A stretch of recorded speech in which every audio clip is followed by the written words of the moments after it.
Olá pessoal, sejam bem-vindos a mais um Hirossi Prevcast. Eu, Eduardo Hirossi. Eu, Camila Oliveira. Eu, Arnaldo Cordeiro. Nós vamos falar sobre o que hoje? Sobre análise de processo administrativo. Análise de processo administrativo. Então, eu gosto muito de processo administrativo, não é porque eu fui servidor não, porque eu gosto mesmo. Mas o assunto que eu mais gosto de processo é cálculo. Eu amo cálculo, eu vim da exata, então assim, eu adoro fazer cálculo. Então pra mim... Então aqui a gente tem o inverso, que eu sou uma pessoa que não gosta de cálculo e vi que o previdenciário também gosta de cálculo. Tem cálculo e não tem como fugir, né? Esse ano nós pegamos um processo muito bom. Pegamos um processo de mais de 400 mil, né, Arnaldo? Um recurso. Arnaldo, agora só pra gente pontuar isso. Um processo de 400 mil reais. Foi feito um recurso, pagou em 3 meses, né? O processo foi concedido em dezembro e os atrasados foram pagos em março, não foi isso? Foi, porque tem todo o procedimento que quando passa de um valor, ele passa por uma sistemática diferente de liberação, né? Eu só quero pontuar uma vantagem. Se esse processo fosse concedido na judicial, quanto tempo demoraria mais ou menos o precatório? O que nós recebemos esse ano, em 2024, fosse escrever ele em 2026, 2027, mais ou menos. Tá, então uma das vantagens é o tempo que você vai receber. Sim. Tá, essa é uma das vantagens. Mas assim, e quando você estuda na faculdade Direito Administrativo, eu até brinco, né? Eu falo assim, na primeira aula da faculdade do Direito Administrativo, o professor sempre fala, qual é a diferença entre o Direito Civil e o Direito Administrativo? É que o Direito Civil, você pode fazer tudo aquilo que a lei não vede. O Direito Administrativo, você só pode fazer aquilo que a lei... Estritamente na lei. Permite. E para o INSS, essa permissão se dá pelos seus atos administrativos. A vontade da administração ela é manifestada pelos atos administrativos. E ela é concretizada em regra, pela sua instrução normativa, suas portarias, suas circulares, seus memorandos. Então, assim, nós temos 2 leis previdenciárias. Nós temos uma lei 8.212, que é a lei de custeio, que cabe à Receita Federal, e a lei 8.213, que é a lei de benefício. A lei 8.213 e a lei 8.212, ela é regulamentada pelo decreto 3.048, tá? Que já tem uma diferença discrepante em relação à lei. Só que os atos administrativos, eles são mais amplos ainda. Então, tem decisões no administrativo que são muito mais favoráveis do que no judicial. Sim. Tá?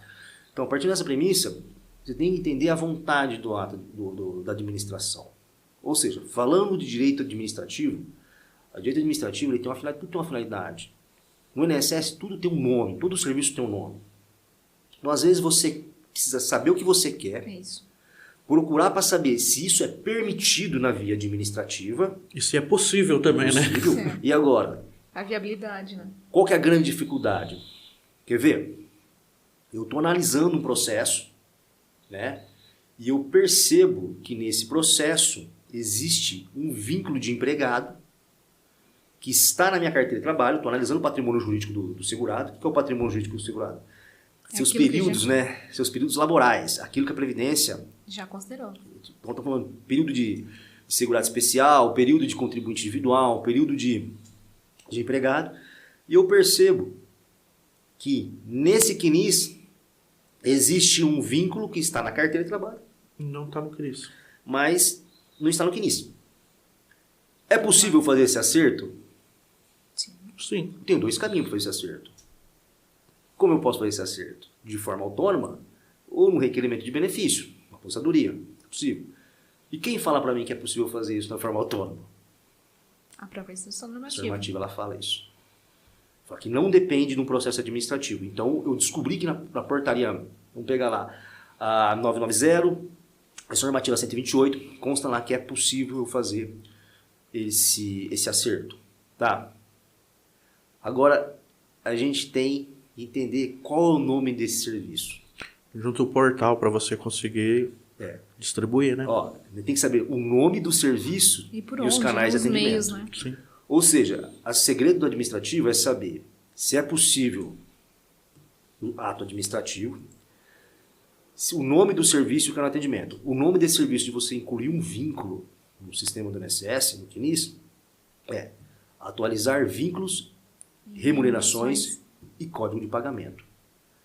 Só que a gente tem 4 canais de atendimento. Nós temos 135, nós temos APS, nós temos o portal do Meu INSS, né? do Meu INSS e nós temos o canal da OB. Esse serviço ele é exclusivo, diretamente solicitado na APS ou pelo 135. Você não consegue fazer esse serviço no canal do advogado e nem pelo Meu INSS. Da mesma forma que o auxílio acidente, você consegue fazer ele, você não consegue fazer ele pelo Meu INSS, mas você consegue fazer ele pelo canal de atendimento. Então a gente descobriu que existe esse serviço. Agora, existe outro serviço também. Exemplo, você quer reconhecer um período em que a filiação não era obrigatória, e hoje é. Exemplo disso, vamos pegar que você quer reconhecer, fazer um reconhecimento de um período doméstico anterior a abril de 73. Por quê? Existia atividade de empregado doméstico, mas não era de filiação obrigatória. E eu quero reconhecer esse período para ser considerado, quero levar esse período numa CTC para levar no regime próprio. Tá? E como eu faço esse período para ele ser considerado? Como que eu faço esse pedido? O nome desse serviço. Tá? Nesse caso, você poderia pedir uma CTC e na CTC pedir reconhecimento desse período. Mas se eu não quiser fazer por meio de CTC, qual é o outro meio? Eu posso pedir cálculo decadencial. Então o nome do serviço é cálculo decadencial. E esse serviço de cálculo decadencial, ele só é feito, ele só pode ser realizado pelo 135 ou diretamente pela APS. Então quando você começa a descobrir esses tipos, o nome do serviço e os canais, aí já fica mais fácil. Inclusive, nós fornecemos eu fiz o Cão deve lembrar, eu fiz um vídeo no Instagram em que nós fornecemos a relação, aonde procurar o serviço do INSS. É interessante, viu? Porque todo ano sai atualização. Lá tem todos os serviços.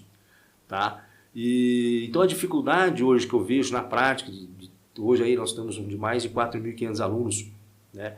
A grande dificuldade do advogado hoje, ou da pessoa que trabalha com benefício previdenciário, é fazer os requerimentos. É saber, não fazer o requerimento, mas saber como pedir isso. Eu já vi pessoas solicitando atualização de atividade com a finalidade de Elanit. Eu já vi isso. Também eu já vi pessoas querendo Elanit, porque o NIT não consta no CNIS, mas tem a matrícula do cadastro de inscrição do contribuinte individual, porque lá no CNIS não sai. E esse NIT já está elado. Como você sabe que o NIT está elado ou não? Você não vai ver no CNIS. Você tem que entrar lá no Meu INSS, lá em cadastro. Quando você aperta o cadastro, embaixo vai ter todos os NIT. Se você está com um NIT que consta num documento, mas não consta no cadastro, porque no CNIS não está. O CNIS vai sair só o CNIS, o NIT principal. Né? Aí você está falando de NIT não elado. Tá? Então, assim, não é que é difícil. Você tem que entender e conhecer. É que judicialmente é muito mais fácil. Mas administrativamente, quando você começa a entender o caminho, você vai ver que vai ficar muito mais fácil. Inclusive, o processo administrativo hoje, o processo judicial depende muito do processo administrativo. Sim, que nem falou, não é que é mais fácil no judicial. Se você não souber o caminho no administrativo, como que você vai explicar para o judiciário o que tem que ser feito? Aí você faz um pedido no administrativo de uma coisa, o judicial você entra com outra, aí vira... e aí entra a divergência do direito, né? Para não ficar muito longo esse podcast, no próximo podcast nós vamos falar dos princípios de uma análise de um processo administrativo. Como que eu faço? Como que eu ensinei a Camila, como que eu ensino meus alunos, como analisar um processo administrativo? O que você tem que olhar no processo administrativo? A partir do momento que você começa a segmentar a sua análise, ou seja, você começa a fazer um checklist do que você tem que analisar, você vai ver que o caminho é muito mais curto. Tá? É a hora que você vai conseguir identificar o melhor tipo de benefício que o segurado tem. Direcionar o olhar, né? Tá bom? E até mais, pessoal. Obrigada. Até mais. Um abraço.